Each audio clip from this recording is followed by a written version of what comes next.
Good morning biology के दीवानों, कहना सिर्फ मेरी मानो, तुम सबों में वो आ गए, अपने अंदर की तपिश को पहचानो।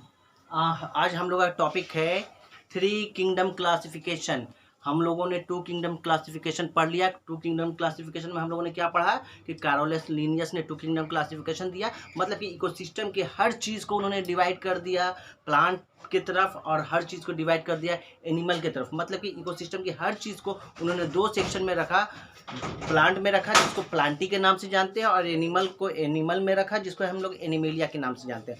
बट इन्होंने प्लांट में फंजाई को रखा, प्लांट में एल्गी को रखा, प्लांट में प्रोटोजोआ बैक्टीरिया को रखा, और एनिमल किंगडम में प्रोटोजोआ को रखा, जो कि सिमिलैरिटीज़ प्लांटी से नहीं हो रहा था, जो कि सिमिलैरिटीज़ एनिमल से नहीं हो रहा था। फॉर एग्जांपल, अगर एक घर है, एक घर में अगर मेरा घर है, मैं हूँ, मेरे फादर है, मेरी मदर है, और कोई बाहर से आकर कोई ज़बरदस्ती मेरे घर में घुस जाए तो वो भी इंसान है। एज अ फिजिकल अपीयरेंस वो तो इंसान है, बट हम लोग उसके साथ कंफर्ट लेवल पे नहीं जा पाएंगे, परेशानी होगी। तो इसी कंफर्ट लेवल को ये कैरोलस लिनियस ने सारे को तो उठाकर प्लांट और किंगडम में डाल दिया। बट कुछ ऐसे थे जिनमें प्लांट का क्या है, बेसिकली हम लोग जानते हैं कि उसको ग्रीन होते हैं और क्लोरोफिल के वजह कर वो खाना बनाते हैं in the presence of sunlight. But कुछ ऐसे भी कैरेक्टर के थे उनमें चीज़ जो कि फोटोसिंथेसिस नहीं करते थे। कुछ ऐसे भी थे जो क्या करते थे, क्या थे, प्रोकैरियोटिक थे। ठीक है, तो कुछ ये इसी चीज़ को जो कि वो मेल नहीं खा रहा था। फॉर एग्जाम्पल, वो सुना है ना हम लोगों ने, लव ट्रायंगल। मतलब कि कोई एक है, उसको मैं भी लाइक कर रहा हूँ, एक अदर पर्सन भी लाइक कर रहा है, तो क्या होगा, रिजल्टेंट क्या होगा, किसी एक के ही फेवर में जाएगा ना। एक बेचारा क्या हो जाएगा, वो तो आउट हो जाएगा पूरी सीन से। तो सिमिलरली यहाँ पे भी हुआ, जो कैरोलस लिनियस ने प्लांटी में सबको रख दिया, प्लांटी में उन्होंने फंजाई को भी रख दिया, प्लांटी में उन्होंने एल्गे को भी रख दिया, प्लांटी में उन्होंने बैक्टीरिया को भी रख दिया, और प्रोटोजोआ को उठाकर उन्होंने एनिमलिया में डाल दिया, जो कि एनिमल से उसका मैच नहीं खा रहा था। फंजाई, अलगी, बैक्टीरिया को प्लांट से मैच नहीं खा रहा था। तो इसी को उठाकर, जो कि ड्रॉबैक था कैरोलस लिनियस का, तो इसको फंजाई को, अलगी को, प्रोटोजोआ को एंड बैक्टीरिया को उठाकर एक नया ग्रुप बनाया गया, जिसको थ्री किंगडम क्लासिफिकेशन के नाम से जानते हैं। Third kingdom classification, three kingdom classification किसने दिया? तो इसको दिया अर्नेस्ट हैकेल ने। याद रखना, थ्री किंगडम क्लासिफिकेशन को किसने दिया? तो अर्नेस्ट हैकेल ने दिया। कब दिया? तो 1866 में दिया। क्लियर?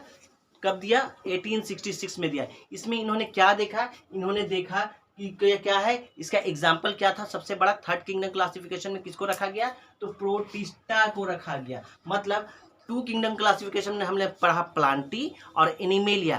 थर्ड किंगडम क्लासिफिकेशन में जो प्लांट में एक्सेप्ट नहीं कर पाए, जो एनिमल में एक्सेप्ट नहीं कर पाए, उनसे निकालकर जो तीसरा किंगडम बनाया गया, that is known as Protista. Protista कहा गया। प्रोटिस्टा में हम लोग ने देखा यूनिसेलुलर यूकैरियोटिक होते हैं। यूनिसेलुलर मतलब सिंगल सेल के बने होते हैं। यूकैरियोटिक मतलब वेल डिफाइंड न्यूक्लियस पाया जाता है। यूकैरियोटिक का मतलब होता है वेल डिफाइंड न्यूक्लियस। वैसी चीज जो कि थर्ड किंगडम की क्लास में रखा गया, उनमें वेल डिफाइंड न्यूक्लियस थी। वैसी चीज जो कि थर्ड किंगडम में रखा गया, वो यूनिसेलुलर था। दूसरा, मोस्टली ज्यादातर इक्वेटिक थे। प्रोटिस्टा में थर्ड किंगडम क्लासिफिकेशन में जो चीज रखे गए मोस्टली ज्यादातर इक्वेटिक थे, यूनिसेलुलर थे, सिंगल सेल के बने हुए थे, यूकैरियोटिक थे, वेल डिफाइंड न्यूक्लियस था। हैकेल ने 1866 में दिया। अब इसमें देखेंगे कि कौन कौन से ऑर्गेनिज्म है। साफ करने वाला दो, थैंक यू। कौन कौन से ऑर्गेनिज्म है जो कि इसमें पार्टिसिपेट करता है। तो ऑर्गेनिज्म जो कि प्रोटिस्टा में आएगा, फंजाई आएगा, एल्गी आएगा, बैक्टीरिया, प्रोटोजोआ, स्लाइम, मोल्ड, क्लैमिडोमोनास। ठीक है, ये सारे आएंगे। एक्सेट्रा कर दो, और भी कुछ है जो आएंगे। ये सारे ऑर्गेनिज्म किस में आएंगे, कहाँ आएंगे? आपको प्रोटिस्टा किंगडम में आएंगे। ये पहले कहाँ आते थे? टू किंगडम क्लासिफिकेशन में कुछ प्लांट में आते थे, कुछ एनिमल में आते थे, बट बाखूबी मुकम्मल प्लांट नहीं था, बाखूबी मुकम्मल जानवर नहीं था, एनिमल नहीं था। इसलिए इनको वहाँ से निकाल कर इनको एक नया बसेरा दिया गया, एक नया वजूद दिया गया, एक नया घर दिया गया, एक नया इत्मीनान की जगह दिया गया, जिसको नाम कहा गया थर्ड किंगडम क्लासिफिकेशन। ये थर्ड किंगडम क्लासिफिकेशन किसने बताया? अर्नेस्ट हैकल ने बताया 1866 में। फंगी में प्लांटी के गुण थे, एल्गी में प्लांटी के गुण थे, बैक्टीरिया में प्लांटी के गुण थे, प्रोटोजोआ में एनिमेलिया के गुण थे, स्लाइम मोल्ड प्लांटी में थे, क्लैमिडोमोनास प्लांटी में थे। मतलब कि टू किंगडम क्लासिफिकेशन में प्रोटोजोआ को छोड़कर fungi, algae, bacteria, Chlamydomonas, slime mould सारे प्लांटी में रखे गए थे। सिर्फ प्रोटोजोआ ही एनिमल किंगडम में था, कैरोलस लिनियस ने जो दिया था उसमें। थर्ड किंगडम क्लासिफिकेशन में हमने क्या किया है कि वो प्लांट से नहीं मिल पाए, वो एनिमल से नहीं मिल पाए, तो इसीलिए उनका घर अलग कर दिया गया, जिसको थर्ड किंगडम क्लासिफिकेशन कहा गया। थर्ड किंगडम क्लासिफिकेशन में जिस ऑर्गेनिज्म को रखा गया that is fungi. Third kingdom classification में जिस ऑर्गेनिज्म को रखा गया that is algae. Third kingdom classification में जिस ऑर्गेनिज्म को रखा गया that is bacteria. Third kingdom classification में जिस ऑर्गेनिज्म को रखा गया that is protozoa. Third kingdom classification में जिस ऑर्गेनिज्म को रखा गया that is Chlamydomonas. Third kingdom classification में जिसको रखा गया ऑर्गेनिज्म को दैट इज स्लाइम मोल्ड।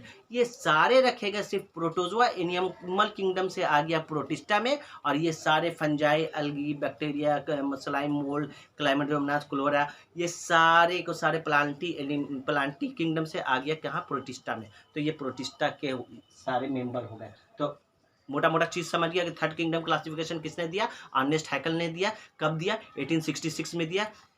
क्यों दिया? इसके कैरेक्टर क्या था ये प्रोटिस्टा फैमिली के किंगडम के लोगों का? तो ये यूनिसेलुलर होता था, मोस्टली एक्वेटिक होता है और यूकैरियोटिक होता है, वेल डिफाइंड न्यूक्लियस पाए जाते हैं। इसमें सेल वॉल जो होता है, सब प्लाज्मा मेम्ब्रेन होता है, वो वेल डिफाइंड नहीं होता है। कौन कौन से ऑर्गेनिज्म इसमें आएंगे? तो फंजाई आएगी। कौन कौन सा ऑर्गेनिज्म इसमें आएंगे? तो एल्गी आएगा। कौन कौन सा ऑर्गेनिज्म इसमें आएगा? तो प्रोटोजो आएगा। कौन कौन सा ऑर्गेनिज्म इसमें आएगा? तो बैक्टीरिया आएगा। कौन कौन सा ऑर्गेनिज्म इसमें आएगा? तो क्लोमोडास आएगा। कौन कौन सा ऑर्गेनिज्म इसमें आएगा? तो स्लाइम मोल्ड आएगा, एटसेट्रा। अब सवाल ये उठता है कि इस ऑर्गेनिज्म का पार्टिसिपेशन टू किंगडम क्लासिफिकेशन में कहाँ था? तो प्रोटोजोआ को एनिमेलिया में रखा गया था टू किंगडम क्लासिफिकेशन में, और जो भी फंजाई है, एल्गी है, बैक्टीरिया है, स्लाइम मोल्ड है, क्लैमिडोमोनास है, क्लोरा है, सबको प्लांटी किंगडम में रखा गया था कैरोलस लिनियस के ज़माने में टू किंगडम क्लासिफिकेशन में।